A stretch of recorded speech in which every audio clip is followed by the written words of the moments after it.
नमस्कार दोस्तों, स्वागत है आपका मेरे YouTube चैनल स्टडी फ्लाइट पे। आज मैं आपको कक्षा 10 की त्रिकोणमिति का चैप्टर नंबर 9 पढ़ाने जा रहा हूं, जो भाग 2 है। भाग 1 में पीछे अपलोड कर चुका हूं, आप देख लीजिएगा।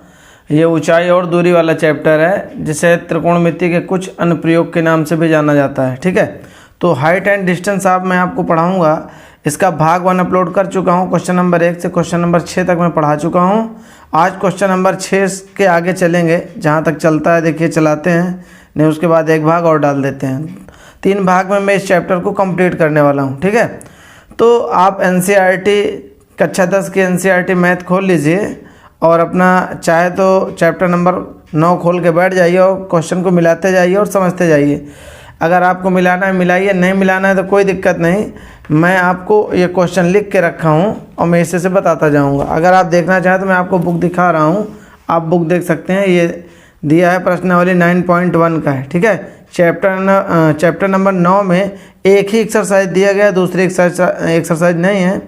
इसमें 9.1 करके दिया गया है। ठीक है, तो आप देख सकते हैं ये है त्रिकोणमिति के कुछ अनुप्रयोग। ये बुक है, बुक का मैं कवर आपको दिखाने के लिए कोशिश करता हूँ। चलिए देख सकते हैं बुक का कवर, ये आप देख सकते हैं।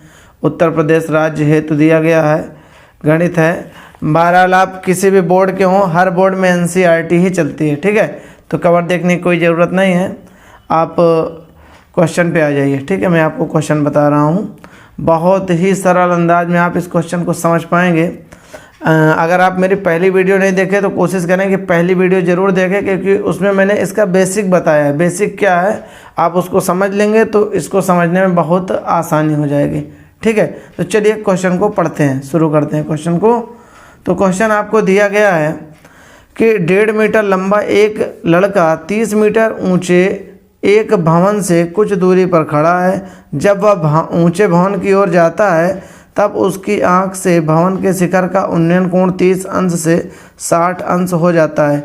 बताइए कि वह भवन की ओर कितनी दूरी चलकर गया है। यानी कि कोई लड़का है, उसकी लंबाई दिया गया 1.5 मीटर और कहता है एक 1.5 मीटर लंबा लड़का 30 मीटर ऊंचे भवन से कुछ दूरी पर खड़ा है। तो हम क्या काम करते हैं, इसमें सबसे पहले फिगर बनाएंगे। तो ये मैं एक लड़का खड़ा कर देता हूँ। सबसे पहले एक भवन खड़ा करता हूँ। ये आपका एक भवन हो गया। ठीक है, यह एक आपका भवन हो गया। कितना मीटर ऊंचा है, यहाँ आप लिख सकते हैं 30 मीटर ऊंचा भवन है। तो कहता है 1.5 मीटर लंबा एक लड़का 30 मीटर ऊंचे भवन से कुछ दूरी पर खड़ा है। तो भवन से 30 मीटर ऊंचे भवन से कुछ दूरी पर हम ये दूरी मान लेते हैं XYZ, आप कुछ भी मान सकते हैं। तो हम मान लेते हैं भवन से ये लड़का इतनी दूरी पर खड़ा है। ठीक है, तो ये दूरी और लड़का कितना ऊंचा है, लड़के की ऊंचाई दी है 1.5 मीटर। मैं यहाँ पे लड़के की ऊंचाई कर देता हूँ 1.5 मीटर। ठीक है, 1.5 मीटर ऊंचा लड़का कर देता हूँ। ये आप चाहें तो इसको थोड़ा सा और बढ़ा लीजिए, ये लीजिए 1.5 मीटर ऊंचा यहाँ पे लड़का खड़ा है। अब लड़का क्या है, क्वेश्चन में ये कह रहा है कि 1.5 मीटर लंबा एक लड़का एक 30 मीटर ऊंचे भवन से कुछ दूरी पर खड़ा है।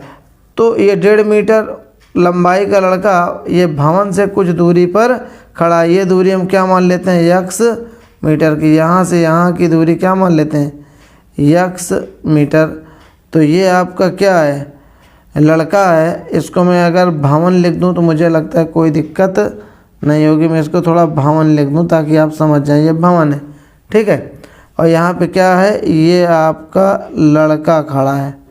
ठीक है, अब क्या करेंगे, कहता है कि कुछ दूरी पर खड़ा है। जब वह ऊंचे भवन की ओर जाता है, लड़का इधर से किधर भाग रहा है, भवन की ओर जा रहा है। तो कहता है तब उसकी आंख से भवन के शिखर का उन्नयन कोण 30 अंश से 60 अंश हो जाता है। यानी पहले इसकी आंख से कितने कोण बन रहा है, अगर आंख यहाँ से आँख से ही तो देखेगा, पैर से तो देखेगा नहीं। तो इसके क्षैतिज एक रेखा खींच लीजिए, आँख के क्षैतिज एक रेखा ऐसे खींच लीजिए। तो सबसे पहले आँख से उसके आँखों द्वारा भवन के शिखर का उन्नयन कोण कितना है, 30 अंश है। तो भवन के शिखर का उन्नयन कोण आप ऐसे 30 अंश, सबसे पहले इसके आँख द्वारा भवन के शिखर का उन्नयन कोण, भवन का शीर्ष बिंदु यहाँ पे है 30 अंश है। जब कुछ दूरी चलकर जाता है, ठीक है, कहता है यहाँ पे भवन की ओर जाता है, तब उसकी आँख से शिखर का उन्नयन कोण 30 अंश से 60 अंश हो जाता है। कुछ दूरी चलकर जाता है तो यह दूरी हम मान लेते हैं कि ये कुछ दूरी वाई एक्स कुछ भी मान लेते हैं। यहाँ मान लो आ गया ये लड़का, यहाँ पर आ जाता है, ठीक है। तो इसकी आँख से जो कोण बना है वो 30 के बजाय कितना हो जाता है, 60 अंश। तो अब लड़का कहाँ पे आ गया है आपका, यहाँ पे आके खड़ा हो गया। वही 1.5 मीटर लड़का ये भी है, 1.5 मीटर का लड़का ये भी हो जाएगा। अब 1.5 मीटर ये हो गया तो ये भी तो 1.5 मीटर हो जाएगा। तो अगर हम बात करें तो पूरे भवन की ऊंचाई आपको दिया है 30 मीटर, ध्यान से देखे रहना, पूरे भवन की ऊंचाई है 30 मीटर। अब लड़का हो गया आपका 1.5 मीटर, यहाँ से यहाँ की ऊंचाई 1.5 मीटर अगर लड़के की निकाल दिया जाए तो जो यहाँ से यहाँ की ऊंचाई निकलेगी, आप ऐसे लिख सकते हैं यहाँ से यहाँ की ऊंचाई, तो 1.5 मीटर इससे घटा देंगे तो ये 28 दशमलव क्या आएगा, 5 मीटर आ जाएगा।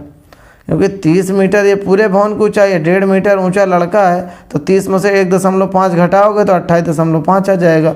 तो यानी लड़के के जो आँख से ये कोण बन रहा था, तो अब ये लड़के की लंबाई तो घटा देंगे पूरे भवन की ऊंचाई से, है कि नहीं।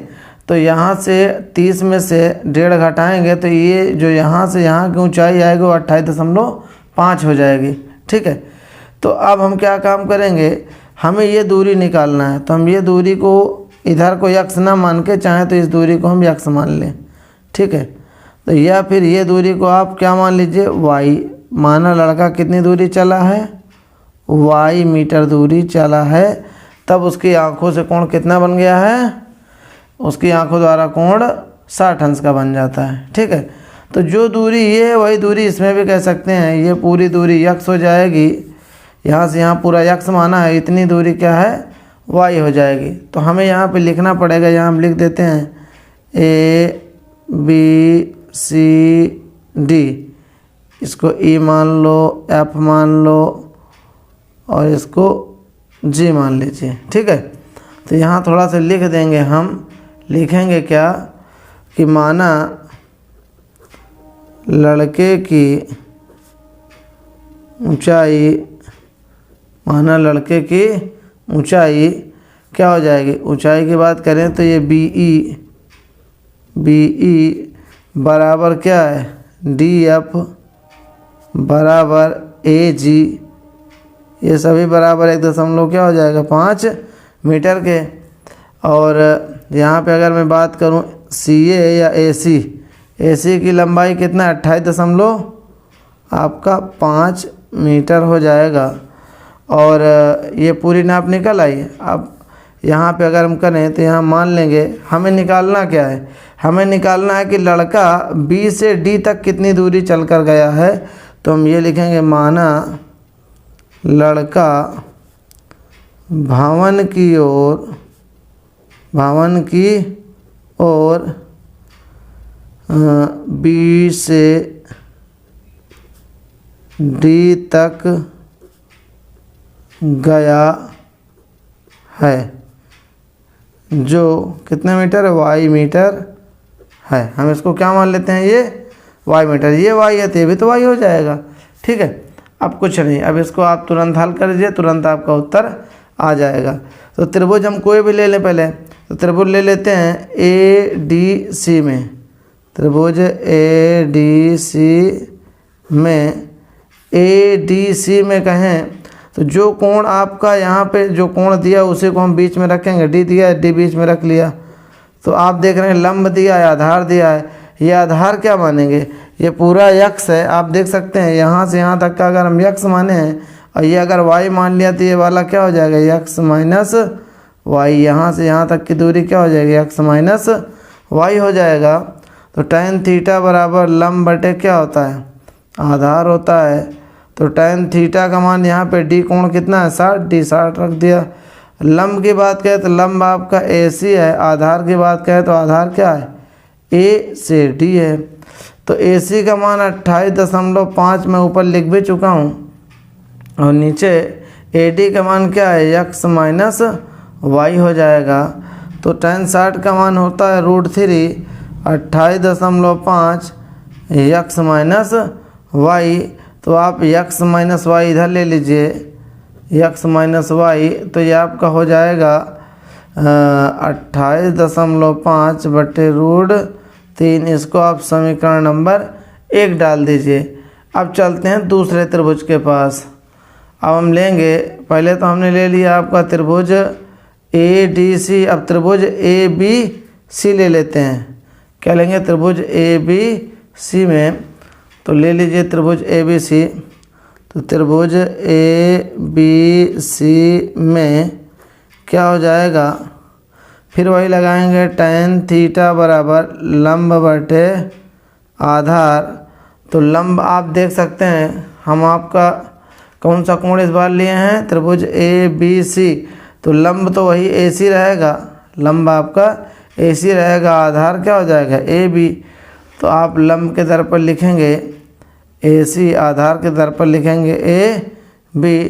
तो लंब AC का मान 28.5 है, AB का मान क्या है? पूरा यक्स है। और यहाँ पे आप देख सकते हैं tan थीटा कितना दिया है? tan, यहाँ पे B कोण आपका क्या है? आप B कोण देखिए 30 अंश है कि नहीं है? तो आपको मैंने बताया जो कोण बीच में लिया जाता है त्रिभुज ABC, B है ना बीच में, तो उसको 30 ही लेना है। तो ये कोण यहाँ पे रखा जाएगा B वाला। ये 28.5 बटे क्या आ गया? यक्स आ गया। तो अब आप थोड़ा सा और आगे हल करें, तो इतना आपका दिया गया है। इसको अगर आप आगे हल करें तो tan 30 का मान 1/√3 28.5 बटे यक्स है। अब आप इसका तिर्यक गुणा कर लीजिए, तो यक्स बराबर हो जाएगा 28.5 रूट 3। अब ये क्या करेंगे? यक्स का मान समीकरण 1 में रखने पर, तो समीकरण 1 आपको मैं बता देता हूँ क्या लिखा। तो हम देख सकते हैं कि यक्स का मान समीकरण 1 में रखना। समीकरण 1 हमारा ये है, यक्स माइनस वाई बराबर 28.5/√3। यक्स का मान आपका ये समीकरण 1 आपका ये है। तो अब यक्स का मान ऊपर से उठा के रखेंगे 28.5 और ये आपका √3 और माइनस का y बराबर 28.5√3 हो जाएगा।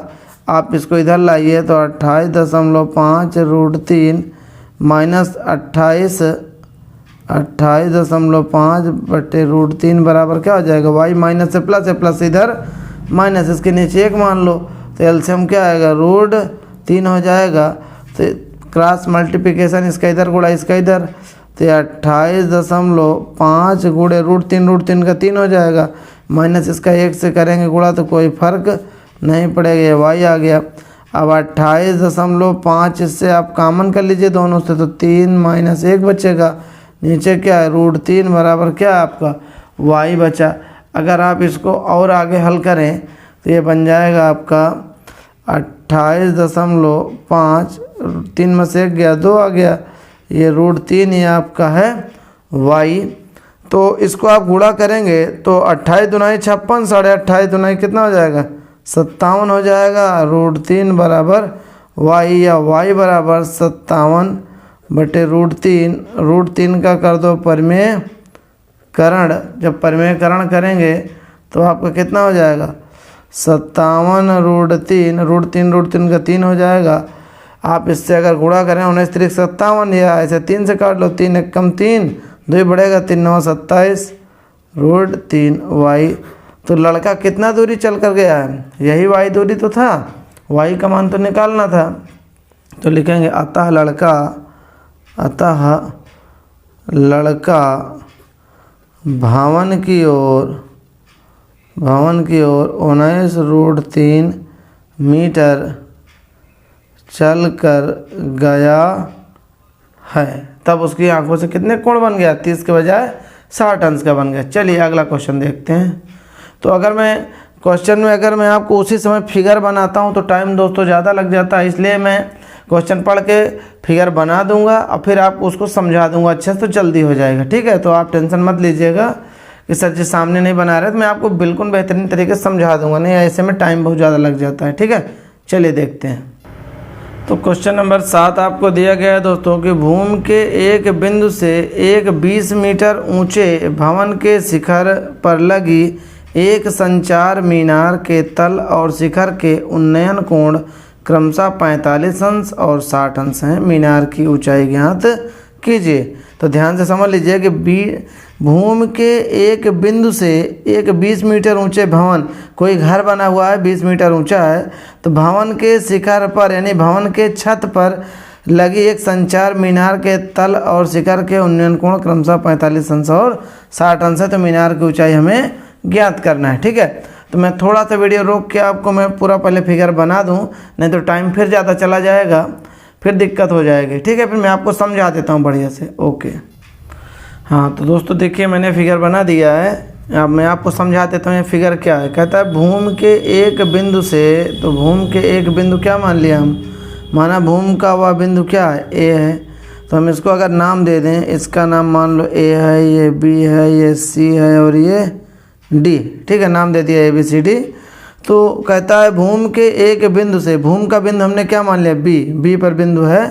भूमि के एक बिंदु से 20 मीटर ऊंचे भवन के शिखर पर लगी, भूमि के एक बिंदु से 20 मीटर ऊंचा भवन है कि कोई, ये मैंने घर बना दिया है। 20 मीटर ऊंचे भवन के शिखर पर, शिखर का मतलब इसके छत पर एक मीनार लगी है। टावर और लगवा देते हैं ना घर के छत के ऊपर, कहीं कहीं आपने शहरों में देखा होगा। तो छत के ऊपर एक मीनार लगी है। तो कहता है मीनार के तल और शिखर के उन्नयन कोण क्रमशः 45 अंश और 60 अंश है। तो मीनार की ऊंचाई ज्ञात कीजिए। तो अगर हम देखें तो कहता है मीनार के तल और शीर्ष जो छत पर लगी है, घर के छत पर तो मीनार लगी है, तो मीनार के तल और शीर्ष, तल का ध्यान से यहाँ ये देखना किसको हम मानेंगे, तल कह रहा है ना, तल का 45 अंश, शिखर कह रहा है तो शिखर का 60 अंश। तो मीनार का तल ये बनेगा, तो तल का ये आपका 45 अंश हो गया। फिर मीनार के शिखर का इसी बिंदु से मीनार के शिखर का 60 अंश है। तो कहता है मीनार की ऊंचाई बताओ, मीनार कितनी ऊंची है। तो अब छत की ऊंचाई तो आपको बताना नहीं है, ये आपका घर तो 20 मीटर ऊंचा है। अब आपको ये सी डी का मान बताना है, सी से डी यही मीनार है, तो सी डी की ऊंचाई आपको बताना है।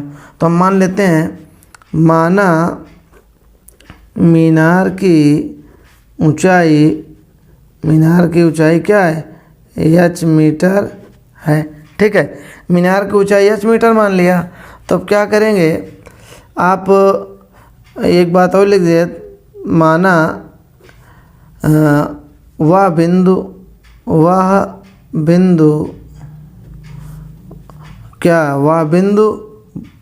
भूमि का कौन सा बिंदु, ये वाले बिंदु की बात हो रही है, वह बिंदु भवन से x मीटर दूरी पर है। वह बिंदु भवन से x मीटर दूरी पर है।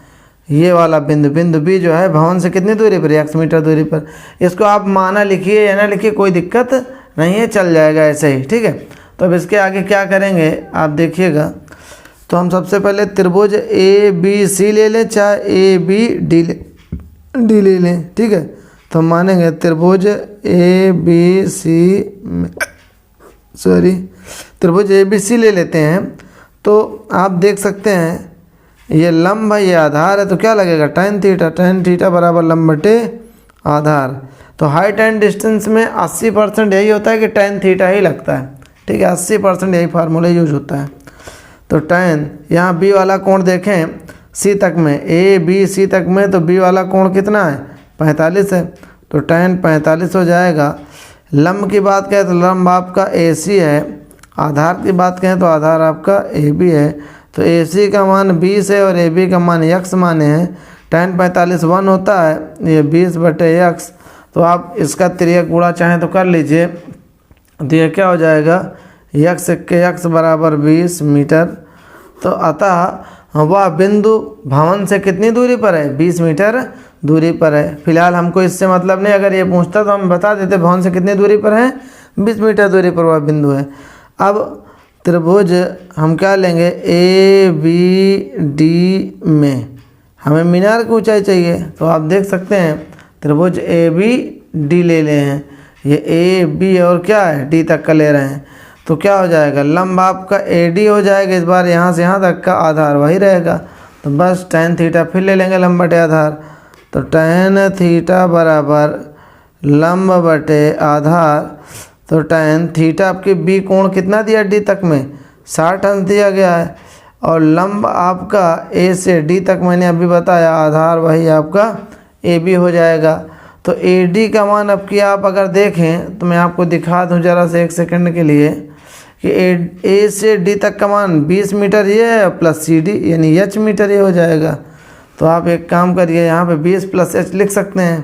तो यहाँ पे ए डी का मान 20 प्लस एच हो जाएगा, ए बी का मान यक्स है, tan 60 का मान √3 20 प्लस एच, और यक्स का मान अभी आपने निकाला क्या 20 मीटर।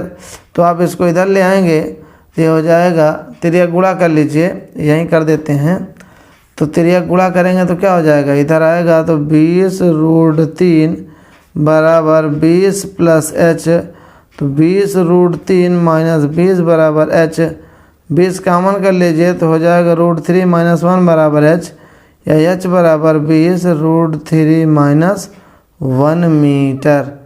ये हो जाएगी भवन की मीनार की ऊंचाई। तो यहाँ लिख देना, अतः मीनार की ऊंचाई, अतः मीनार की ऊंचाई क्या हो जाएगी 20√3 माइनस 1 होगी। ठीक है, इतना लिख के छोड़ सकते हैं। चलिए अगला क्वेश्चन देखते हैं। क्वेश्चन नंबर 8 दिया दोस्तों कि एक पेडस्टल के शिखर पर 1.6 मीटर ऊंची मूर्ति लगी है। भूमि के एक बिंदु से मूर्ति के शिखर का उन्नयन कोण 60 अंश है, और उसी बिंदु से पेडस्टल के शिखर का उन्नयन कोण 45 अंश है। पेडस्टल की ऊंचाई ज्ञात कीजिए। पहले मैं बता दूं पेडस्टल क्या होता है। पेडस्टल मतलब एक चबूतरा होता है। ठीक है, चबूतरा। तो ये मैंने पेडस्टल बना दिया, चबूतरा टाइप दिख रहा है। तो इसके ऊपर आप देखे होंगे जो मूर्तियाँ वगैरह चौराहे पे लगी होती है, पहले चबूतरा टाइप बनाते हैं, फिर उसके ऊपर मूर्ति रख देते हैं। तो बस वही ये एक चबूतरा बनाया, चबूतरे के ऊपर 1.6 मीटर, ये लिखा 1.6 मीटर क्या रख दिया मैंने, 1.6 मीटर लंबी एक मूर्ति रख दिया। कहाँ पे, पेडस्टल के शीर्ष पर। ठीक है, इसके ऊपर 1.6 मीटर की मूर्ति लगी है, भूमि के एक बिंदु से मूर्ति के शिखर का उन्नयन कोण, हम मान लेते हैं भूमि का वह बिंदु क्या है, यहाँ पे मान लेते हैं बिंदु बी मान लेते हैं, इसको ए मान लें, इसको सी मान लें, इसको मैं डी मान लेता हूँ। तो मैं मान लेता हूँ कि बिंदु बी से कोई आदमी देख रहा है कि पेडस्टल का ये शीर्ष बिंदु है और ये मूर्ति का शीर्ष बिंदु है। तो क्वेश्चन ये कह रहा है कि भूमि के एक बिंदु से मूर्ति के शिखर का उन्नयन कोण, भूमि के एक बिंदु यानी बी से मूर्ति के शिखर का उन्नयन कोण 60 अंश है। तो मूर्ति का शिखर यहाँ, इसका कोण कितना है, मैंने लिख दिया 60 अंश है। फिर कहता है और उसी बिंदु से पेडस्टल के शिखर का, इसी बिंदु से पेडस्टल का शिखर, तो ये हो जाएगा पेडस्टल के शिखर का उन्नयन कोण 45 है। तो ये मैंने 45 अंश कर दिया। तो पेडस्टल की ऊंचाई ज्ञात कीजिए। पेडस्टल की ऊंचाई मैंने क्या मान लिया, एच मान लिया। इसी को हमें ज्ञात करना है। आशा करता हूँ कि आपको ये फिगर समझ में आ गया होगा। तो चलिए इसको लगा देता हूँ, तुरंत फटाफट हो जाएगा। तो क्या करेंगे, हम यहाँ लिख देंगे माना, जैसे आपने किया वैसे मान के लिख भी दीजिए। माना पेडस्टल की ऊंचाई एच मीटर है। बस और कुछ लिखने की ज़रूरत नहीं, आप डायरेक्ट आ जाइए। यहाँ पे चाहें तो नाम लिख सकते हैं कि सी डी की ऊंचाई कितनी है, C D 1.6 metre. C D क्या है, मूर्ति की ऊंचाई है 1.6 मीटर। और ये दूरी आप यहाँ से यहाँ की क्या मान सकते हैं, यक्स मान लीजिए, यक्स वाई जेड कुछ भी मान लीजिए। ठीक है, माना पेडस्टल से उस बिंदु की दूरी क्या है, यक्स मीटर है। तो हम ये कहेंगे त्रिभुज ए बी डी पहले ले लें। ए बी डी में आप कोई भी त्रिभुज पहले लीजिए, चाहे ए बी सी ले लो, चाहे ए बी डी ले लो, कोई भी ले लो पहले। तो क्या हो जाएगा, tan थीटा बराबर, क्योंकि लंब दिया है आपको, आधार दिया है, तो लंब बटे आधार, जो कोण दिया उसके सामने वाला लंब होता है ये आधार। कर्ण तो ये 90 डिग्री के जस्ट सामने 90 डिग्री है ना, इसके सामने वाला कर्ण होता है। तो लंब आधार आपको दिया है, तो आप क्या करिए, tan लीजिए। तो लंब बटे क्या लिखेंगे, आधार। तो tan क्या हो जाएगा, बी कोण लिए हैं डी तक में बी कोण कितना है आपका देख सकते हैं 45 है कि नहीं है डी तक में। तो tan 45। और लंब की बात करें तो लंब आपका क्या है, ए से डी तक है, ए डी है, आधार आपका ए बी है। तो AD का मान h है और AB का मान क्या है, x। ठीक है, तो चलिए हल कर लेते हैं। tan 45 का मान 1 h/x, ये x के x इक्वल टू h समीकरण 1 हो जाएगा। हमको क्या चाहिए, पेडिस्टल की ऊंचाई h का मान चाहिए, ध्यान रखना है। ठीक है, अब चलते हैं, त्रिभुज कौन सा ले लेते हैं, ABC पूरा ले लेते हैं। तो अगर इसमें लंब देखेंगे तो लंब क्या हो जाएगा, h + 1.6। अरे ये मूर्ति की ऊंचाई और ये पेडिस्टल की ऊंचाई h जुड़ जाएगा। तो फिर लेंगे इसमें, अब की बार यहाँ लिखेंगे त्रिभुज आपका हो जाएगा ABC में। आप जब भी हल करिएगा पहले फिगर बना लेना, फिर देखते जाना, आपको बहुत गजब का समझ में आ जाएगा। तो क्या करेंगे, फिर tan थीटा बराबर वही लिखेंगे लंब बटा आधार। तो लंब आपका A से C तक आपकी हो जाएगा, आधार आपका A से B हो जाएगा। तो tan आपकी B वाला कोण C तक में, B वाला कोण C तक में कितना है आपको दिखा देता हूँ। ये जो B वाला कोण है C से लिया गया है, तो ये कितना है, 60 अंश है। तो अब की बार आप 60 अंश रख दीजिए। तो tan 60 अंश बराबर AC का मान आपको दिया गया है, A से C तक का h यानी पेडिस्टल की ऊंचाई प्लस मूर्ति की ऊंचाई, ये दोनों जुड़ जाएगा, बटे आधार x ही रहेगा। tan 60 का मान √3 है, h + 1.6/x हो जाएगा। तो आप इसको इधर ले आइए, x √3 बराबर क्या हो जाएगा, आप इसको त्रिया गुणा कर लीजिए, x √3 ये h + 1.6। अब समीकरण 1 से x का मान रखने पर x का मान आप रख दीजिए समीकरण 1 से। तो समीकरण 1 में आप देख सकते हैं x बराबर क्या लिखा है, x बराबर h है। तो जहाँ x है उसको क्या लिख सकते हैं, h √3 बराबर h + 16 हो जाएगा। अब आप क्या करिए, h को h की तरफ, तो h √3 - h इक्वल टू क्या बचा, 16, या आप h कॉमन कर लीजिए, तो √3 - 1 बराबर 16, या h बराबर 16 बाई क्या हो जाएगा, √3 - 1 आप ऐसे लिख सकते हैं। क्योंकि ये गुणा में, गुणा से बराबर हो जाएगा, भाग में हो जाएगा। तो अब आप एक काम करिए, यहीं पे मैं आपको लगा देता हूँ एक किनारे, देख लीजिएगा। तो h बराबर आपका है 16/√3 - 1, हर का परिमेयकरण कर दो, √3 + 1, √3 + 1। कभी भी मान रूट में नीचे नहीं रखना है, अंश हर में, हाँ अंश में रहे कोई दिक्कत नहीं। तो 16 ये आएगा √3 + 1, ये a + b है -b हो गया, तो a² - b², a की तरफ पर √3 है, √3 के स्क्वायर, b की तरफ पर 1, तो 1 के स्क्वायर। तो 16 ये आया √3 + 1। अब ये आएगा 3 का वर्ग से रूट हटेगा 3 - 1, तो ये आपका हो जाएगा 2 आएगा, 2 8 16 यानी 8 आएगा, ये √3 + 1, ये हो जाएगी आपकी पेडिस्टल की ऊंचाई, यही आपका आंसर हो जाएगा। ठीक है, चलिए अगला देखते हैं।